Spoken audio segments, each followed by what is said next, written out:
పొద్దున్న లేతే కేసీఆర్ చావాలి. నువ్వు 1000 జన్మలు ఇచ్చినా నేను చావనా కొడుకు అనుకుంటున్నావు.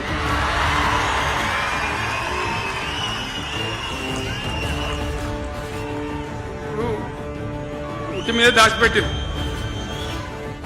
మన ఇళ్ళలో దాతారు కదా, ఉట్టి ఉట్టి అని ఉంటుంది. ఇప్పుడు మీకు తెలుసుకోలేదు. ఈ మధ్యలో ఫ్రిడ్జ్లు మోపిన మునుపు ఉట్టి అనేది ఉంటుండే. ఎండిపోయిన చేపలోకి నీ రొయ్యలో అవి ఉంటే వరుగులు ఉంటే దానిలో పెడుతురు. బిల్లికి అందదా ఉట్టి కింద కూసుకొని శాపం పెడతా ఉంటుంది. తెగాలే పడాలి, తెగాలే పడాలి.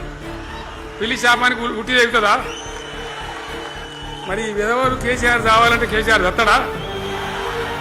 మీ దీవెన మీ ఆశీర్వచనం ఉంటే జీవన్ రెడ్డి గారు అన్నాడు, నాకు 75-76 ఏంటి వచ్చినాయి. జీవన నేను చెప్తున్నా, నాకు కూడా 72 వచ్చినాయి. నీ వెనకనే నేను కూడా లైన్లోనే ఉన్నా. నేను ఒక్కటే మాట చెప్తున్నా, ఇక్కడ దరిద్రం పోయేదాకా, ఇక్కడ టాప్ టు బాటం అన్ని వర్గాల ప్రజలు ఇది మా తెలంగాణ, మేము గర్వంగా బతుకుతాం, సంతోషంగా బతుకుతాం, అన్ని వర్గాల ప్రజలు తలెత్తుకొని వచ్చేదాకా మనం సేవ చేయాల్సిందే, చివరి శ్వాస దాకా కూడా చేయాల్సిందే.